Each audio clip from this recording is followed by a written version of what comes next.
மண்ணுலகில் வந்தோர்க்கெல்லாம் இன்பம் துன்பம் என்றும் உண்டு.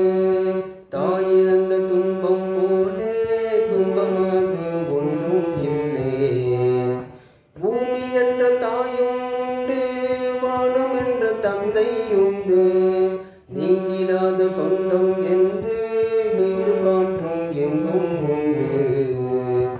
பூபாலம் பாடும் காலை வந்து வரவேற்கும்.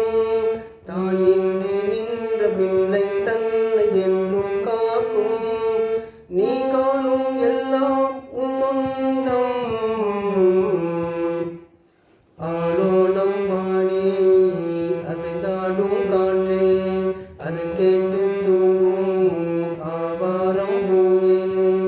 தனியானால் என்ன துணை இங்கே, நான் பாடும் பாட்டுண்டு. அமுதே என்